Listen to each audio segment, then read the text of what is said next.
एकतर महाराष्ट्रामध्ये आणि देशभरामध्ये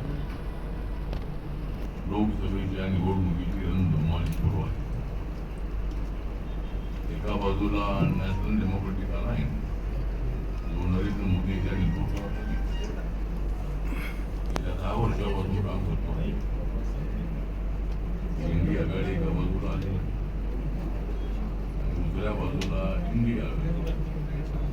सर्व जे काय देशातले काय अपोजिशन लोक आहेत ते सगळे एकत्र आलेले आहेत आणि सगळे विरोधी पक्षाचे नेते मोदींना हरवण्यासाठी सगळे एकवटलेले आहेत. परंतु आमचा पूर्णपणे विश्वास आहे नरेंद्र मोदी यांनी गेल्या 10 वर्षामध्ये केलेल्या कामांची पावती तिसऱ्यांदा त्यांना मिळेल. मागच्या वेळेला एनडीएच्या जागा 329 जागा होत्या, बीजेपीच्या 303 जागा होत्या आणि या 5 वर्षामध्ये आम्ही जे निर्णय घेतलेले आहे त्याच्यामध्ये महिलांना 1/3 आरक्षण देण्याचा एक महत्वाचा निर्णय घेण्यात आलेला आहे. पार्लमेंटमध्ये 543 जागा निवडून येण्यात असतात. 545 जागा लोकसभेत आहे. त्यामध्ये 2 जागा अँग्लो इंडियन असतात, त्यांनी सत्ता येते. तो सत्ताधारी पक्ष किंवा ते सत्ताधारी त्या 2 जागांची अपॉइंटमेंट करतात. निवडणूक होत असते ती 543 जागांवर होते. त्याप्रमाणे 181 जागा या महिलांच्यासाठी लोकसभेमध्ये रिझर्व करण्यात आलेली आहे आणि सर्व विधानसभेमध्ये सुद्धा 1/3 जागा या महिलांना मिळणार आहे. निर्णय जरी आता झालेला असला आपला महिलांच्या आरक्षणाचा तरी 2024च्या निवडणुकीमध्ये या सगळ्या जागांचं त्यामुळं आता महिला आरक्षण बिल जे पास झालेलं आहे त्या कायद्याप्रमाणे 2029च्या निवडणुकीत महिला आरक्षण हे लागू होणार आहे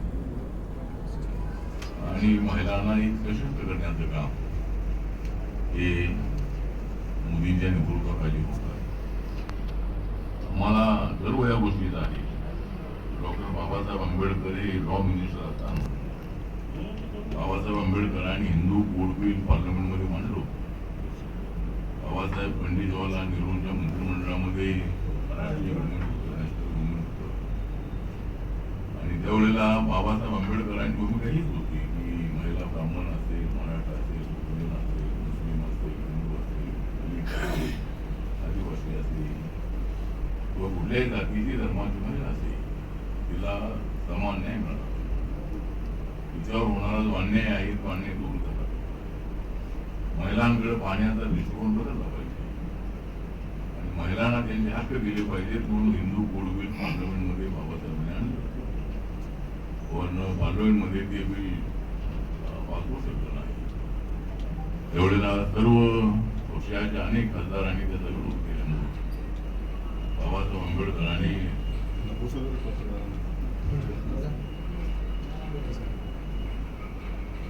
कायदे मंत्री पदाचा राजीनामा दिला.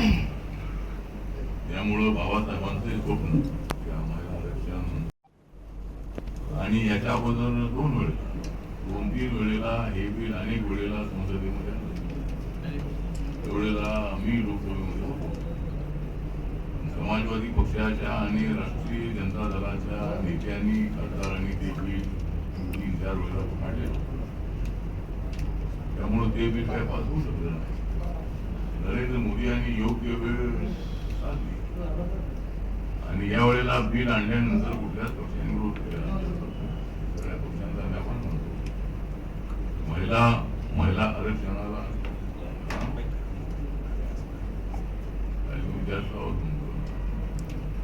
महिलांचं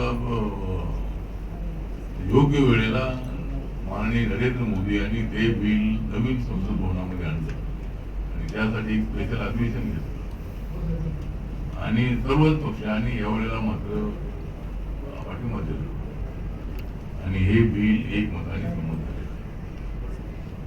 370 आर्टिकल हटवण्याचा निर्णय झाल्यामुळे जवळजवळ 99% आतंकवाद काश्मीरमधला संपलेला आहे.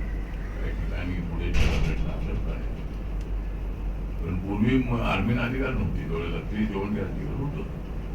आर्मीला काही अधिकार नव्हते. आणि मोठ्या प्रमाणामध्ये पाकिस्तानच्या सपोर्टने मोठ्या प्रमाणामध्ये आतंकवादीची घुसपेट काश्मीरमध्ये होती. अनेक वेळेला बॉम्बलास्ट असतील किंवा फायरिंग असेल अशा पद्धतीच्या अनेक घटना घडत होत्या. आणि त्यावेळेला जम्मू काश्मीरमध्ये भारताचा तिरंगा झेंडा फडकत नव्हता. 370 आर्टिकल असल्यामुळे जम्मू काश्मीरसाठी वेगळी कॉन्स्टिट्यूशन होती. आणि नरेंद्र मोदी यांनी 370 कलम हटवल्यानंतर त्या ठिकाणी बाबासाहेब आंबेडकरांनी दिलेलं संविधान लागू झालं. त्या ठिकाणी दलितांना आरक्षण मिळालेलं आहे. 20 वर्ष तिथे जे दलित राहतात त्या दलितांना कसले आरक्षण नव्हतं. दलित जातींना आरक्षण देण्याचा निर्णय 370 आर्टिकल हटल्यानंतर त्यांना मिळालेला आहे. आणि ठीक आहे, काय आमचे मल्लिकार्जुन खरगेजी त्यांच्यावर आम्हाला आदर आहे. ते आमच्या समाजाचे नेते आहे. ते काँग्रेस पक्षाचे अध्यक्ष झालेले आहे. त्यांना काँग्रेस पक्षाने अध्यक्ष बनवलं. ज्यावेळेला कर्नाटकमध्ये त्यांना मुख्यमंत्री बनवण्याची संधी अनेक वेळेला आली. त्या कर्नाटकमध्ये सिनियर नेते होते. त्यावेळेला त्यांना मुख्यमंत्री पद मात्र त्यांना दिलं नाही. पण आता त्यांनी खरगे साहेबांना अध्यक्षपद दिलेलं आहे. ठीक आहे. परंतु ते म्हणतात की बाबा 370 आर्टिकल इतर त्याला सांगताय. म्हणणं असं आहे की तुम्ही जम्मू काश्मीरमध्ये जा आणि तिकडे 370 आर्टिकलची भूमिका मांडा. तिकडे जाऊन आम्ही मांडतो. देशामध्ये आम्ही यासाठी मानतो की आम्ही जम्मू काश्मीरला भारताशी कायमचं जोडलेलं आहे. अगोदर तो भारतामध्ये नक्की आहे की नाही अशा पद्धतीचा समर्थन होता. भारताचे कायदे त्यांना लागू नव्हते. आता सगळे भारताचे कायदे देशाचं संविधान जम्मू काश्मीरमध्ये लागू आहे. आणि त्याची जवळजवळ जगभरातले टुरिस्ट तिथं अत्यंत दिमाखाने येतात. त्यांना आता अजिबात भीती वाटत नाही. भारतातले टुरिस्ट श्रीनगरला, काश्मीरला, जम्मूला मोठ्या प्रमाणामध्ये जात आहे. आणि त्यामुळे मला असं वाटतं की 370 आर्टिकल हटवण्याचा एक मोठा निर्णय झाला. त्यानंतर 80 कोटी लोकांना गेल्या 4-4.5 वर्षापासून मोफत अन्नधान्य मिळतंय. देण्याचा मोठा निर्णय झालेला आहे. गोरगरीब माणसाला उपाशी तापाशी होऊ नये म्हणून त्याचं पोट भरण्यासाठी 80 कोटी लोकांना त्याचा फायदा आहे. आणि जनधन योजनेचे अकाउंट जवळजवळ 51% उघडण्यात आलेले आहे. 46% लोकांना 46 कोटी लोकांना मुद्रा योजनेत लोन मिळालेलं आहे. आता पुढे 50,000 ते 10,00,000 अशा पद्धतीची बँकाच्या मार्फत लोन मिळत होतं. विना पण आता ते 50,000पासून 20 लाखापर्यंत गेले. इलेक्शन नंतर जे मुद्रा योजनेच्या मार्फत 20 लाखापर्यंत गेले. आणि एक आत्मनिर्भर भारताची संकल्पना मांडू नरेंद्र मोदी यांनी देशाला विकसित करण्याचा प्रयत्न केला. देश अत्यंत विकासाच्या दिशेने पुढे जात आहे. कनेक्टिव्हिटी रोडची अत्यंत चांगली वाढलेली आहे. पूर्वीच्या काळामध्ये कुठलेही नॅशनल हायवे 4 लेन नव्हते. अनेक वेळेस आम्ही जात होतो पुण्याला सोलापूरला जात होतो, हैदराबादला जात होतो तर सिंगल रोड असायचा. बेंगळूरचा रोड सिंगल जातो. असे अनेक नॅशनल हायवे जे आहे ते सिंगल होते. ते 4 लेन 6 लेन करण्याचा एक मोठा निर्णय नितीन गडकरी यांनी घेतला आणि नवीन अनेक नॅशनल हायवे तयार केले. आणि रोडची कनेक्टिव्हिटी वाढलेली आहे. रेल्वेची कनेक्टिव्हिटी वाढवण्यात आलेली आहे. रेल्वेच्या स्टेशनांचं जे सुशोभीकरण आहे ते रिनोव्हेशन त्या ठिकाणी अनेक ठिकाणी झालेलं आहे. वंदे भारत सारखी ट्रेन सुरू करण्यात आलेली आहे. मेट्रो अनेक ठिकाणी अनेक शहरामध्ये सुरू झालेली आहे. असे अनेक निर्णय आहेत. त्यामुळं आम्हाला विश्वास आहे नरेंद्र मोदी यांनी मागच्या वेळेला जर 3 जागा बीजेपीला मिळाल्या होत्या तळवडीला 370 मिळतील अशी आमची अपेक्षा आहे. कमी जास्त जागा होती, पण आम्ही जे काम केलेलं आहे लोकांच्या समोर मांडलेलं असल्यामुळं. आणि आता साऊथ इंडियामध्ये सुद्धा बीजेपी त्या ठिकाणी काही जागा मिळवण्याची शक्यता आहे. प्रधानमंत्र्यांच्या 1-1 लाख 2-2 लाखांच्या सभा तामिळनाडूमध्ये झालेल्या आहे. आंध्रामध्ये जगन मोहन रेड्डी यांची ताकद थोडीशी कमी झालेली आहे.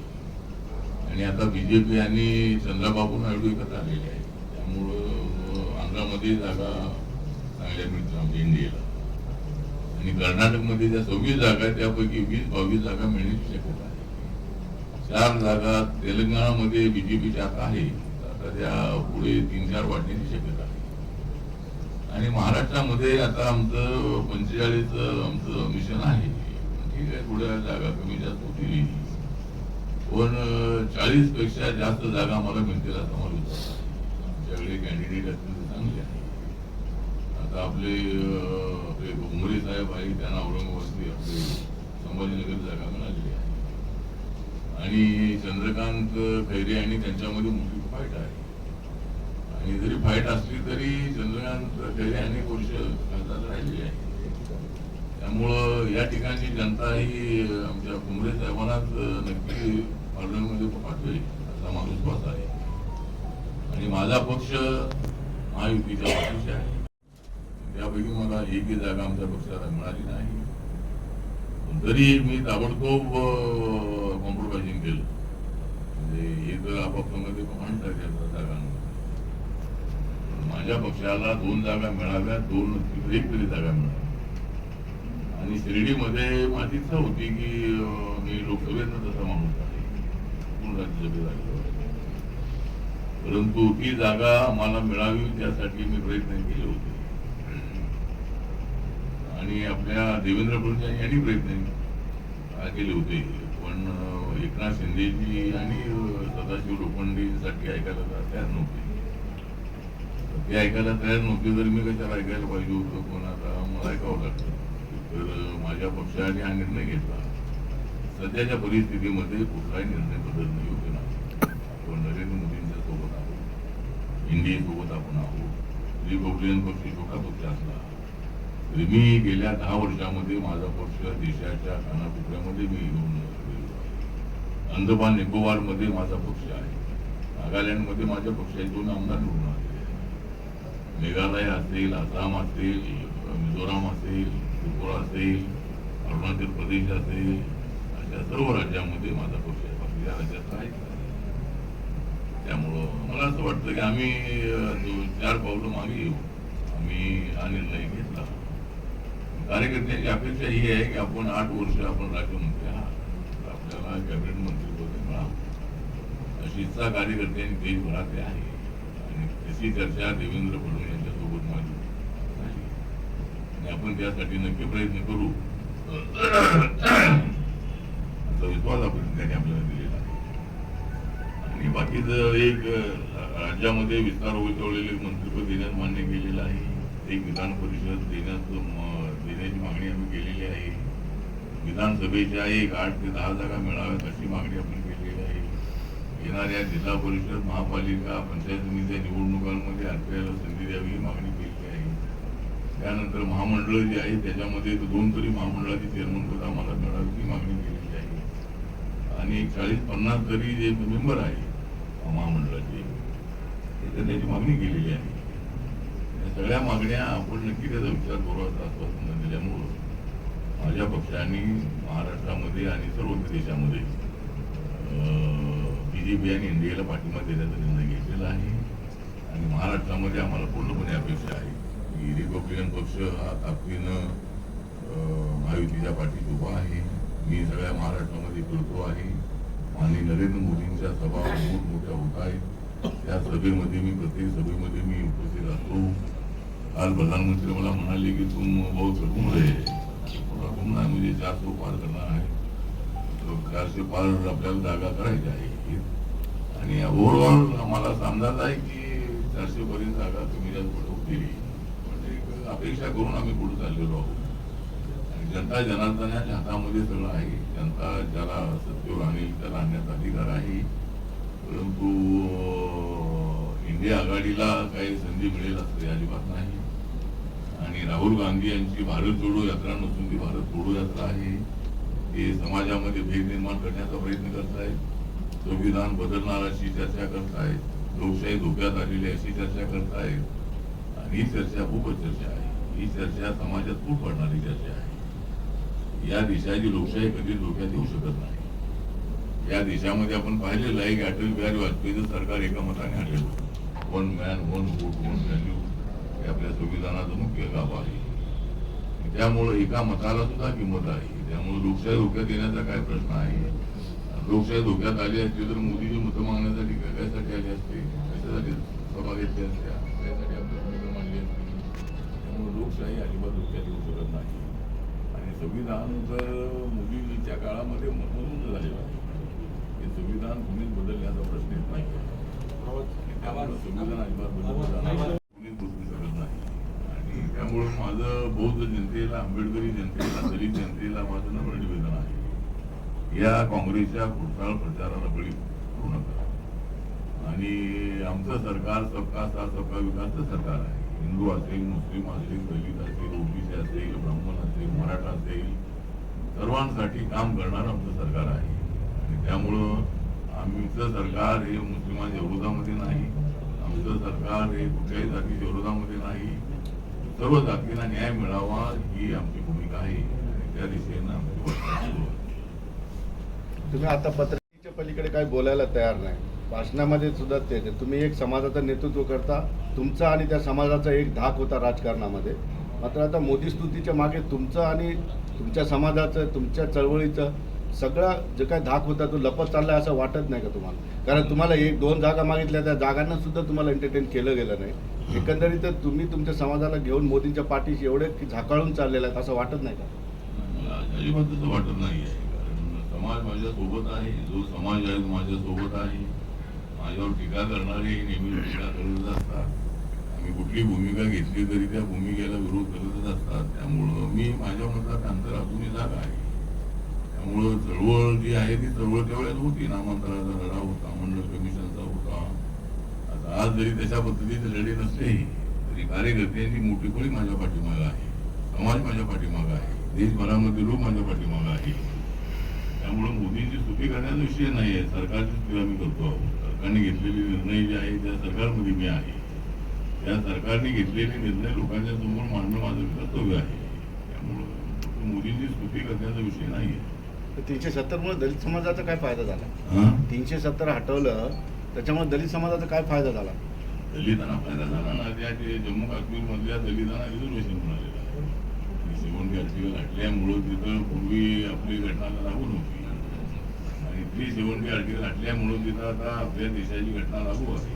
आणि ते बाकीच्या राज्यांना ज्या दलितांना सवलती मिळतात त्या सगळ्या सवलती जम्मू काश्मीरच्या लोकांना मिळणार आहे. त्यामुळे रिझर्वेशन हे त्यांना त्या ठिकाणी मिळणार आहे. भाजपचे खासदार लल्लू सिंह यांनी आता एक विधान केलंय.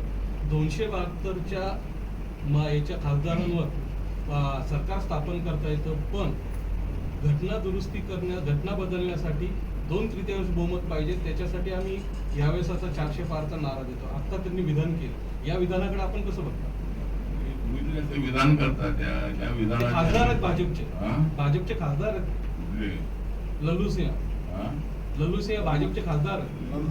बिहारचे लल्लू सिंग असतील. त्यानंतर आपले कर्नाटकच्या एका खासदारांनी सांगितलं की 400 पार आम्ही यासाठी करणार आहे की आम्हाला घटना बदलायची आहे. त्याला तिकीट देण्यात आलेलं आहे. सर, भाजपचे खासदार आहेत दक्षिणेतले, त्यांनी सुद्धा स्टेटमेंट केलंय की आम्ही 400 पार जर झालो तर देशाची घटना बदलू. अनंत हेगडे खासदार आहेत भाजपचे. ते सांगितलं आनंद हेगडे जे आहे तुम्ही म्हणतात सर लोकशाही आणि संविधान बदलता येणार नाही तुमच्या. ते कोणी असं बोलला असेल ती काही भूमिका बीजेपीची नाही आहे. ती भूमिका एनडीएची नाही आहे. एनडीएची भूमिका ही संविधान वाचवण्याची आहे, संविधान मजबूत करण्याची आहे. आणि एखाद्या व्यक्ती काय बोलला असेल म्हणून लगेच संविधान बदलणार नाही. आणि मोदी आल्यानंतर मोदीने 26 नोव्हेंबर हा दिवस सुरू केला. बाबासाहेबांनी संविधान दिल्याचा जो तारीख आहे ड्राफ्ट दिल्याचा. सर, गेली 8 वर्ष तुम्ही सामाजिक न्याय मंत्री आहात. मुस्लिम आणि दलितांवर हल्ले वाढलेले आहेत. महाराष्ट्रामध्ये काही घटना घडलेल्या, अक्षय भालेराव प्रकरण असेल, आपल्या श्रीरामपूरचं प्रकरण असेल, अशा ठिकाणी दलितांवर आणि मुस्लिमांवर हल्ले होत आहेत. गेली 8 वर्ष नॅशनल क्राईम रेकॉर्ड ब्युरोचा जो अहवाल आहे तो अहवाल सांगतोय की टार्गेट करून मॉब लिंचिंग असेल ह्या घटना घडतायत. तुम्ही म्हणताय सबका साथ सबका विकास, मोदींची तुम्ही स्तुती करतायत, कुठेतरी कॉन्ट्राडिक्शन दिसतंय सर. कॉन्ट्रिब्युशन आहे, अत्याचार होत आहे, दिवस तरी आहे. काही ठिकाणी दलितांवर अत्याचार होत आहेत, मुस्लिमांवर होत आहेत. त्यानंतर अनेक ज्या केसेस आपण पाहिल्या, मर्डरच्या केसेस पाहिल्या, जर काही इतर काय अशा वादाच्या केसेस पाहिल्या, तर समाजामध्येही मोठ्या वादाच्या केसेस बऱ्याचशा आहेत. मराठ्यामध्ये वाद आहे, ओबीसीमध्ये वाद आहे, जमिनीवरती संघर्ष होतो, होतात. तर आहे भाग एका बाजूला आहे, पण आपण म्हणताय त्या पद्धतीनं हे होऊ नये यासाठी नक्कीच आपला प्रयत्न आहे. सर 400 पार करायचं पण एकही मुस्लिमाला तिकीट देत नाही तुमचं ज्यांच्यासोबत अलायन्स आहे. तिकीटचा विजेता आमचा जो सर्वे असतो त्या सर्वेमध्ये जो त्या ठिकाणी नंबर 1 असतो त्याला तिकीट दिलं जातं. 45 खासदारांचे निवडून येतात. महाराष्ट्रामध्ये 48 पैकी 45 खासदार कमीत कमी निवडून येतील. पण आरपीआयला महाराष्ट्रामध्ये भाजप शिवसेनेवाले प्रचारामध्ये ना कुठल्या मिटिंगला बोलवत नाही, कसं निवडून येतील? नाही ते आम्हाला बोलवून नाही तरी आम्ही इथं प्रत्येक ठिकाणी नाराजी आहे आरपीआय कार्यकर्त्यांची महाराष्ट्रामध्ये. होत नसतील काही ठिकाणी आहे ना. अनेक दिवसाच्या मंत्रिपद मी तुमच्यावर नका ऐकलं, पण मला रोज 100 फोन येत आहे की आम्हाला बोलवून नाही म्हणून. मी त्यांना बऱ्याच ठिकाणी आहे ना. सांगतो ठीक आहे, अनेक ठिकाणी बोलवतात, काही ठिकाणी बोलवून जात नाही. ज्यांच्याकडे यंत्रणा हातामध्ये आहे त्यांनी कार्यकर्त्यांना दिसलं पाहिजे. आणि दलितांची मतं, बौद्धांची मतं जी आहेत ती आपल्या महायुतीला मिळवायची आहे. त्यासाठी आरपीआयची देणगी मात्र आता सगळीकडे लागत आहेत, मध्ये लागत नव्हते. सरकार आपल्या दारी आणि आम्ही होतो आमच्या घरी. त्यामुळं सरकार आपल्या दारी जोडीला 3 वर्षाची देणगी लागत होती. म्हणजे आता सरकार मात्र सर्व सभांमध्ये रिपब्लिकन पक्षाची झेंडी त्या उमेदवाराकडून लावली जात आहे.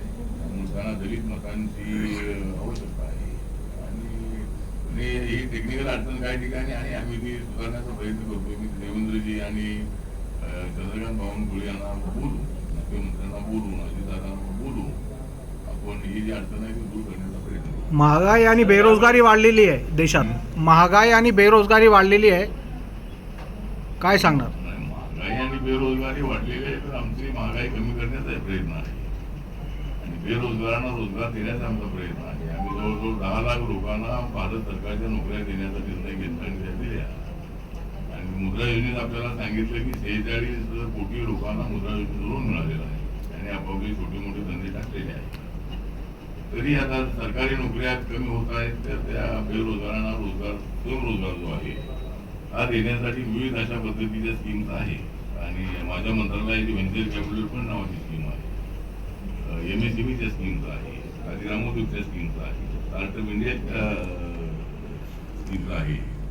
त्याचा फायदा उठवून अनेक तरुण आपल्या पायावर उभे राहत आहे. त्यामुळे आमचा प्रयत्न आहे की ती महागाई जी वाढू नये याचा आमचा प्रयत्न आहे आणि बेरोजगारी कमी झाली पाहिजे यासाठी आम्ही प्रयत्न करतो. राहुल गांधींनी 30 लाख नोकऱ्या देण्याची घोषणा केली. राहुल गांधींनी 30 लाख नोकऱ्या देण्याची घोषणा केलेली आहे जाहीरनाम्यात. राहुल गांधींनी 30 लाखांनी नाही ते 30 कोटीची करू शकता. राहुल गांधी यांचा जो जाहीरनामा आहे त्याच्यामध्ये त्यांनी म्हटलं 30 लाख लोकांना नोकऱ्या. सरकारच येणार नाही तर कुठल्या 30 लाख नोकऱ्या देणार नाही. त्यामुळं जेवढ्या सरकार येईल तेवढ्या त्यांना घोषणा करा म्हणून. सर यावेळेस तुम्ही कॅबिनेट मंत्री म्हणून दिसाल सर मंत्रिमंडळात, की पुन्हा कॉम्प्रोमाइज करावं लागेल राज्यमंत्री पदावरच? तू प्रयत्न कर त्यासाठी थोडं. माझा एक तर आपल्याला आश्वासन दिलेलं आहे. म्हणजे एक तर यामध्ये टेक्निकल अडचणी ही आहे की इंडियामध्ये अनेक इतर पक्ष आहेत त्यांचे 1-2 MP आहे लोकसभेमध्ये, तर त्यांना कोणाला कॅबिनेट मंत्री. पण आपला चेहरा देशभरामध्ये आहे आणि आपल्याला बाकीचे पक्ष त्या राज्यापुरते मर्यादित आहे. माझा पक्ष देश पातळीवर आहे. त्यामुळे मला जर कॅबिनेट दिलं तर त्याचा फायदा BJPला, इंडियाला त्याचा फायदा आहे. त्याचा विचार होईल अशी माझी अपेक्षा आहे. आठवले साहेब, शिर्डीच्या जागेसाठी तुम्ही जोरदार प्रयत्न केले, विनंती म्हटलं जातं तेही केलं, मात्र बऱ्याच वेळा तुम्हाला कॉम्प्रोमाइजच करावं लागतं, नंतर अखेर चुपच बसावं लागतं. किती दिवस सहन करायचं? कॉम्प्रोमाइज करावं लागतं कारण राजकारणामध्ये समाजकारणामध्ये कॉम्प्रोमाइज करणं अत्यंत आवश्यक असतं आणि कॉम्प्रोमाइज कसं करायचं हे लोकांनी माझ्याकडून शिकावं. कॉम्प्रोमाइज कसं करायचं आहे त्यांच्यासोबत आम्ही असतो, त्यांची भूमिका मांडणं हे आमचं कर्तव्य आहे. मी काँग्रेससोबत असताना मी काँग्रेससोबत मांडलेली आहे आणि आता मोदींच्या सोबत प्रकाश आंबेडकर और आनंदराज आंबेडकर को एमआयएमने पाठिंबा दिला. त्यामुळे शिर्डीसाठी तर मी प्रयत्न केला होता, पण ती जागा एकनाथ शिंदेच्या मार्फत सुटली गेली नाही आणि त्यामुळं मला ती जागा मिळाली नाही. विखे पाटील सर तुम्हाला परवा दिवशी भेटून गेले. विखे पाटील तुम्हाला शिर्डीमधून जे पाडण्याचा प्रयत्न केला त्यावेळेस तुम्ही त्याचा काय बदला घेणार?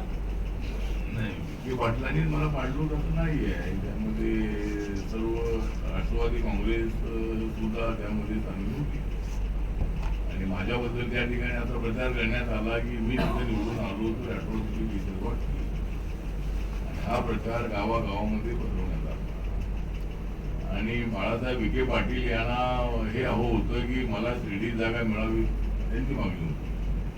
पण त्या बदल्यामध्ये त्यांना नगरची जागा पाहिजे होती, जे साऊथ मध्ये जे आहे. पण त्या ठिकाणी राष्ट्रवादीची जागा असल्यामुळे त्यांनी ती जागा त्यांना सोडली नाही.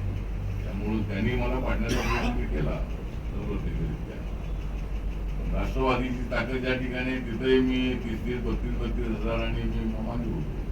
त्यामुळं मला तिथे दोन्ही पक्षांनी मला तिथं हरवलेला आहे. पवार साहेबांनी जर नगरची जागा, साऊथ नगरची जागा जर बाळासाहेब विखेंना दिली असती तर ती जागा निवडून आली असती आणि माझी जागा निवडून आली असती. त्यामुळं माझी जागा पडली आणि नगरची जागा पडली राष्ट्रवादी. ठीक आहे, आता जागा म्हणून माझी आता अशी इच्छा होती की मला त्या ठिकाणी जर मी सोलापूरमध्ये मी प्रयत्न केला असता तर सोलापूरची जागा मला मिळू शकली असती. कॉम्प्रोमाइज राजकारणामध्ये करावं लागतं म्हणता तुम्ही. हां कॉम्प्रोमाइज राजकारणामध्ये करावं लागतं असं म्हटलं तुम्ही. हां, कॉम्प्रोमाइज करण्यातच फायदा आहे राजकारणात आजकाल. फायदा आहे म्हणून मी कॉम्प्रोमाइज करतो. म्हणजे मी जेवढ्याला मला जागा मिळत नाही तेवढ्याला मी सर्व माझ्या राष्ट्रीय कमिटीला विचारलं. सर्वांनी सांगितलं की बाबा आपण तिथे असल्यामुळे दिल्लीमध्ये आपला पक्ष वाटतो आहे, लोकांची काम होतात आणि अशा पद्धतीने आता काही निर्णय घेऊन बाहेर पडून काय त्याचा उपयोग नाही आहे. मला महाविकास आघाडीकडून मेसेज होते आपण इकडे या. मी बोलू की तिकडूनच आता मी इकडे आलेलो आहे, त्यामुळे तिकडं येऊन काही काय उपयोग नाही आहे. त्यामुळे ठीक आहे, एवढ्याला करावं लागलेलं आहे, पण ते प्रत्येक वेळेला आम्ही कॉम्प्रोमाइज करत नाही. आमचा आग्रह आहे, आमच्या समाजाला न्याय मिळावा. आमचं बजेट 1,59,000 कोटीच आहे.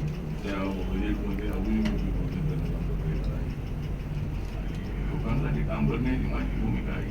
पण इथं राज्याच्या राजकारणामध्ये अनेक लोक नाराज आहेत. अनेक पक्षांच्या युत्या जमल्याने अनेकांना उमेदवारी भेटली नाही, याच्यामुळे खूप नाराजी सध्या वेव आहे. त्यांना तुम्ही कॉम्प्रोमाइजचा काय सल्ला द्याल त्यांना सगळ्यांना? कॉम्प्रोमाइजचा सल्ला हे मी सुद्धा नाराज होतो, आता मी नाराज नाही. ते नाराज होते आहेत, आता ते नाराज होऊ नये. त्यांना पुढे काहीतरी देण्याचं आश्वासन नेत्याने दिलेलं असावं. दिलेलं असेल, त्यांना तिकीट नाही मिळाली. प्रकाश आंबेडकर आणि आनंदराज आंबेडकर यांना एमआयएमने पाठिंबा दिला अकोला आणि अमरावतीला.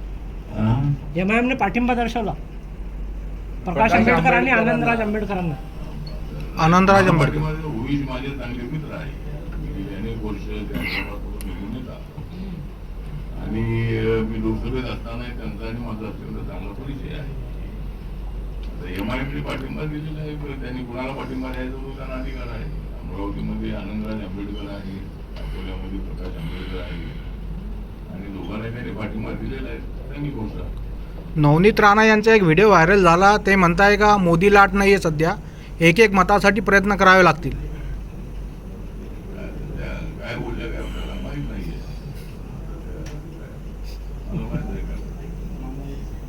सर गेल्या 8 वर्षामध्ये तुम्ही अनेक प्रेस घेतल्यात सर, ओपन प्रेस घेतल्या, सगळ्या पत्रकारांना मनमुक्त प्रश्न विचारू दिलेत आणि उत्तरं दिलेत.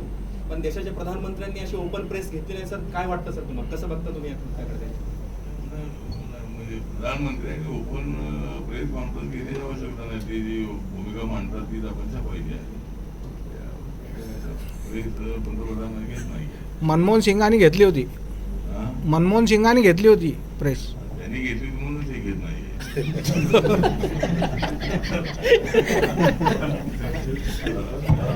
मध्ये काय चित्र असेल कवितेच्या माध्यमातून कसं सांगा.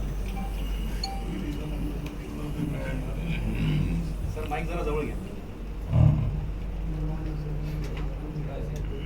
400 पार ये है नरेंद्र मोदी जी का नारा, 400 पार ये है नरेंद्र मोदी जी का नारा, इसलिए मैं जगा रहा हूँ भारत सारा. 400 पार का है नरेंद्र मोदी जी का नारा, इसलिए मैं और हम जगा रहे भारत सारा. आज पूरे देश में जो नेता है उसमें नरेंद्र मोदी है चमकने वाला तारा.